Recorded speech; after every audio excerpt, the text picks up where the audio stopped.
नरसिंहपुर जिले के गोटेगांव जनपद पंचायत अंतर्गत ग्राम पंचायत बेलखेड़ी में प्रशासन द्वारा की गई अतिक्रमण विरोधी कार्रवाई अब विवादों के घेरे में है।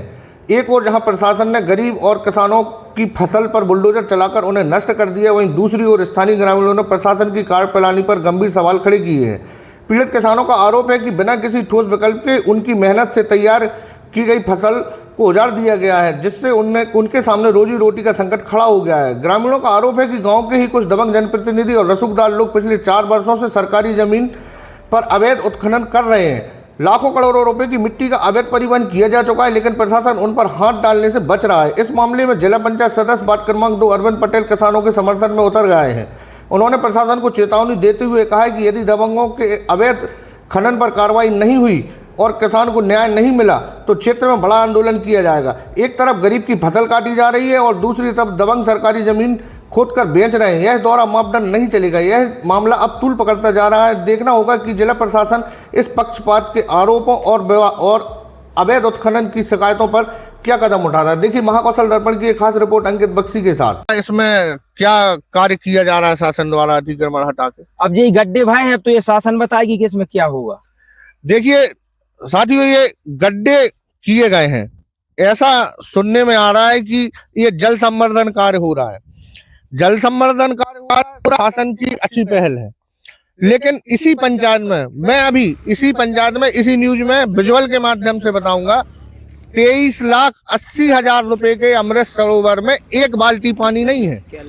कोई पक्षी, पशु पक्षी तो ठीक, कोई चिड़िया उसमें चोंच नहीं मार सकती। 23,80,000 रुपए के निर्माण कार्य में एक बाल्टी, एक लोटा पानी नहीं है।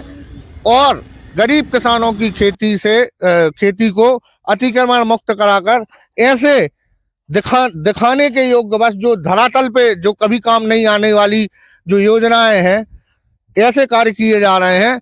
प्रशासन को ये देखना चाहिए, ये सोचना चाहिए कि पहले आपने पूर्व में यहाँ 23,80,000 रुपए जैसी एक बड़ी लागत से एक जल संवर्धन का कार्य किया था। क्या आप वहां सफल हुए? और नहीं हुए तो क्या दोषियों पे कार्रवाई हुई? और क्या ऐसे एस्टीमेट या ऐसी तकनीकी स्वीकृति देने वाले अधिकारियों के ऊपर कार्रवाई हुई? आपके जिला पंचायत क्षेत्र में एक अतिक्रमण की बड़ी कार्रवाई की गई है 2 तारीख में, क्या इस संबंध में क्या कुछ कहना चाहेंगे? नमस्कार, मैं अरविंद पटेल, जिला पंचायत सदस्य वार्ड क्रमांक 2 नरसिंहपुर। जैसा कि विगत दो दिन पूर्व मेरे क्षेत्र के ग्राम पंचायत बेलखेड़ी सेड में जो शासन द्वारा अतिक्रमण की कार्यवाही की गई थी, तो उस कार्यवाही के उपरांत वहाँ के स्थानीय लोगों का मुझे फ़ोन आया और मैं तत्काल वहाँ पर पहुँचा।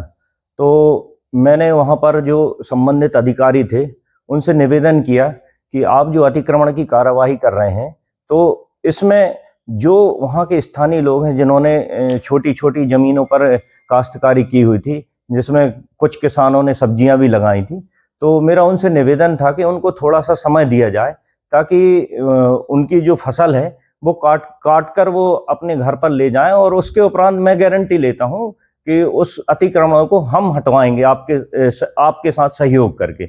लेकिन अधिकारियों ने मेरी एक भी बात नहीं सुनी, और जो व्यक्ति वहां पर थे उनको जो नोटिस दिए गए थे वो अतिक्रमण के एक दिन पूर्व रात को 8 बजे 9 बजे उन लोगों को उपलब्ध कराए गए थे, और कई किसानों को तो वो नोटिस प्राप्त भी नहीं हुए, और ऐसे आनन फानन में उन्होंने अतिक्रमण की कार्यवाही की और कई किसानों का उसमें बड़ा नुकसान भी हुआ।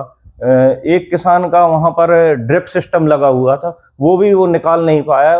प्रशासन द्वारा जेसीबी से उसको पूर्णतः नष्ट किया गया।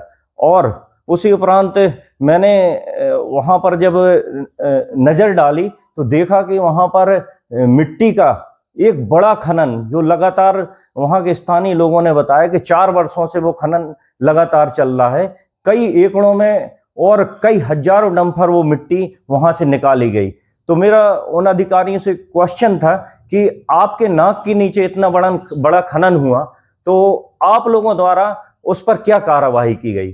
और मैं वहां पर स्टिक हुआ और स्थानीय लोगों के सहयोग से और अधिकारियों को वहां साथ में ले जाकर उसका पूरा मैंने मैपिंग करवाई और पंचनामा बनवाया, और उन लोगों से कहा कि अगर आप गरीब व्यक्तियों के लिए इतने तत्परता से, इतने स्टिकता से कार्रवाई कर रहे हैं, तो इन माफियाओं पर भी उसी स्टिकता से कार्रवाई होनी चाहिए। और उसमें जो भी दोषी व्यक्ति हैं, अगर शासन प्रशासन उन पर कार्रवाई नहीं करती है तो हम आगामी समय में एक बड़ा आंदोलन उसके लिए करेंगे।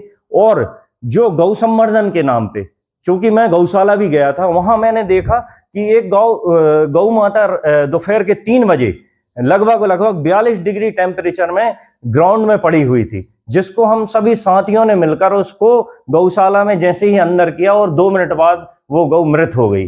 और गौशाला के पीछे जब जाकर देखा तो वहां पर जो खाई थी उसमें लगभग 3 जो गाय हैं वो मरण अवस्था में पड़ी हुई थी। उसमें मैंने भी देखा कि जो उनके अवशेष हैं, हाँ। मृत गौ माता के जो अवशेष हैं, और वो खाई में काफी मात्रा में मैंने वहाँ के विजुअल बनाए हैं। हाँ हाँ।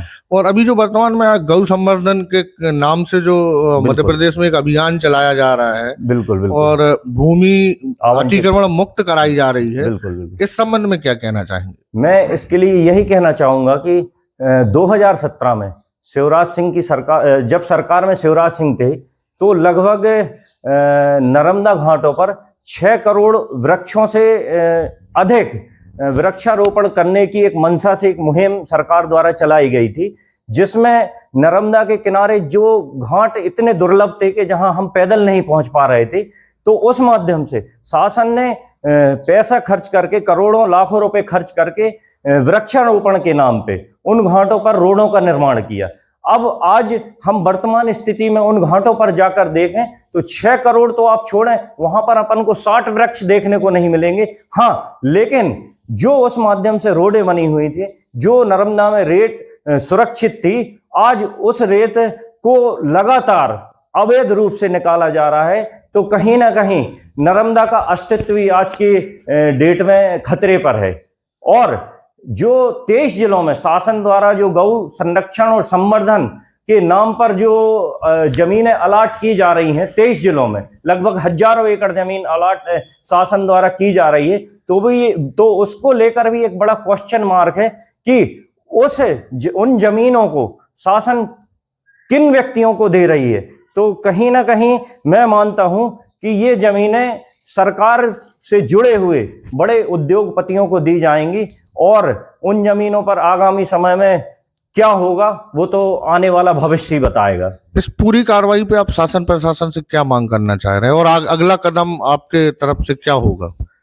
मेरी बस यही मांग है कि अगर आपने उन गरीब व्यक्तियों के साथ जो व्यवहार किया है, तो जो उसी जमीन पर जो अवैध खनन हुआ है, तो जो भी व्यक्ति हैं, संबंधित व्यक्ति, उन पर भी उसी तत्परता के साथ कार्रवाई होनी चाहिए।